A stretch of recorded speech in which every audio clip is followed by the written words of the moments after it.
So, we just received the Super Mario Bros. Wonder Direct and it was amazing. The first thing we see are these talking flowers. These flowers talking can be a hit or miss depending on the person playing the game. I personally love when they talk because that just makes the game feel more alive. We already have great animations with the character we play as, so putting a little voice acting would really push the atmosphere of the world. I also hope that their voices can be turned off in the settings, that way the game could be for everyone. Even though I like them, I do see myself turning them off after completing the game, since I already experienced everything from the game. The world is in the Flower Kingdom, which means that Nintendo could go all out in creating brand new levels and enemies that are completely different to what we're normally used to. The trailer mentions that it's not so distant from the Mushroom Kingdom, meaning that we will still see similar enemies such as Koopas and Goombas. I like this idea because the Mushroom Kingdom already has lovable and iconic enemies. It's also good for younger players to know who these enemies are, so they won't be forgotten. The trailer shows off a new character named Prince Florian. I absolutely love this design. He looks so lively and very likable. I hope we get to see this character later in future Mario games.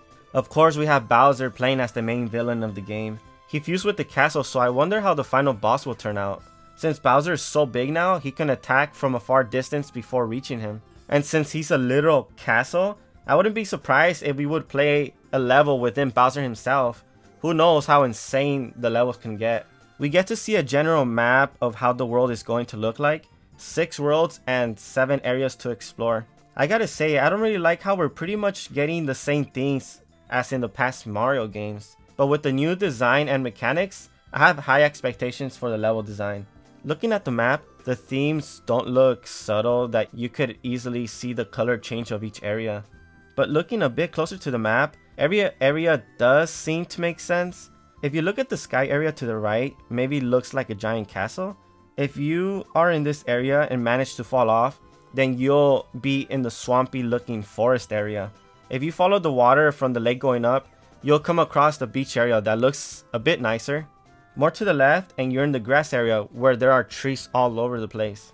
The thing that throws me off are the sides of the areas that are shaped like squares or octagons. But I'm not expecting to look for realism here. Mario games are simply made just to lay back and enjoy without questioning how everything works. It makes things more fun that way. There's an area at the bottom left that kinda reminds me of the elephant graveyard from The Lion King. Looks dangerous and forbidden. Everything the light touches is ours? I do like the open areas where you could choose any level you want in order.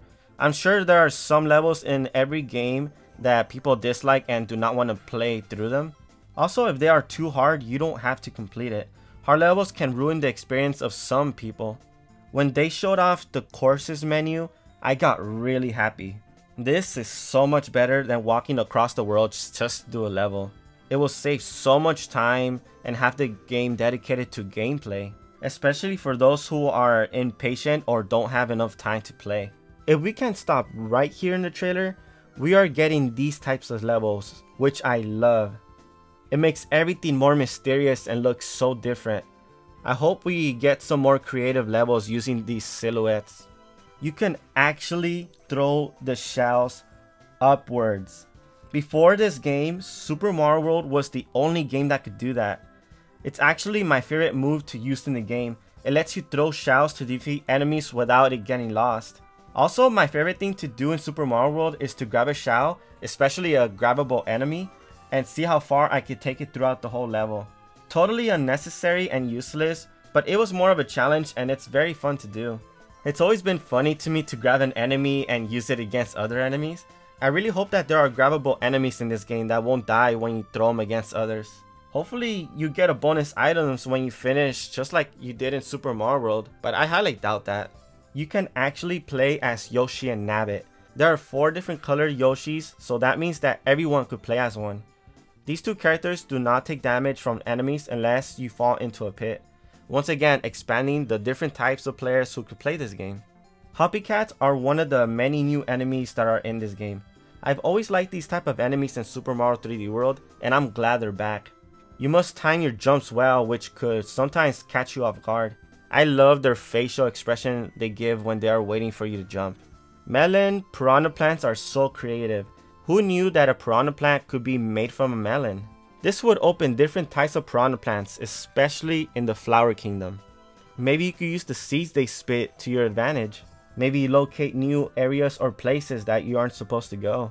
Condors are my new favorite enemies so far. With these enemies, you'll have to react fast, which will make this game a little bit more skill based. I'm pretty sure if they're placed in good positions, especially in auto-scroll levels, they could be really hard to avoid. Kongs are a more powerful version than Thomps. Maybe they'll trigger something, or you could use the path they create to discover hidden secrets. I really like the Munsies and how you defeat them. They are too tall to jump over, so you have to unravel them. I think they could get annoying if there are a lot of them. Hopefully they don't slow down the gameplay. I really hope there are different types of enemies that could be defeated by using a different method other than jumping on them. Mamas are crazy and I love it. They do tire out, which makes it possible to survive, but I really wish they didn't. It would have made them a lot scarier. I also wish that their mouths would be a lot bigger so you can't jump over them. It makes it a bit easy to avoid unless they turn around at an instant. There are new power-ups in the game, more than what I expected. The new elephant form is amazing. I'm so happy that you could jump using this power-up. Best of all, you can swing your trunk to hit enemies. This alone changes the playstyle of this game, and I'm looking forward to this. The bubble form is another good item. This replaces Baby Yoshi from New Super Mario Bros. U. I think this is going to be the most powerful item in the game. It destroys enemies instantly and you can use the bubbles as platforms, changing the way the levels are played. This game is really showing a lot of promise with exploration, especially since the timer is gone. The drill is my favorite power-up that they showed in the trailer. The drill on top of Mario's head looks a bit weird, but it makes sense for the moves you have with this power-up. I also like the color that this power-up gives you. Also, I really like the idle animation. Mario looks really good with his head held high. I feel like this power-up may be popular for speedrunners since you could burrow your way through the levels and skip through. Either that or the bubble form. The fact that you can hold onto items makes the game much more easier when it comes to backtracking. I'm glad you could use them while playing the levels instead of using it before each level. Wonder flowers can be picked up to change the way levels are played out. I wonder if you can avoid picking them up to see how different the level is. Maybe it'll be harder without them, or maybe it's required to beat the level. I am excited for how the levels are going to turn out. They show so many examples of what it can do. There are so many that I don't think it's enough to spoil the game if someone were to tell you what it does, because I'm sure even they will miss a couple. Badges is the big one. I really think that this alone will change the way you play through a level. They're taking this from Yoshi games and I think it's a smart move to do. I think the parachute cap is what most people should have. It makes the platforming a lot easier. Wall climb jump is another good badge to use. I don't think I'll be using this one since there are other ways to climb up. Dolphin Kick is definitely a useful one for underwater. I do see it a bit annoying to switch badges because this looks like it's just going to be used for water levels only. Crouch high jump is another one I don't see myself using. Again, it looks like you need to equip it for some levels. Grappling Vine is my favorite one. I love games where you could grapple into stuff, and I never thought a Mario game would have that. It probably defeats the purpose of using the wall climb jump. There are going to be special badge challenge courses, and I would definitely use every badge to see what clever ways you can use them. There is local co-op play, of course. I will be playing this mode. I just hope that the level designs are good for multiplayer. I also hope that there's no grabbing other players. That was a bad experience. Yes, there is going to be online play, but it's a bit different.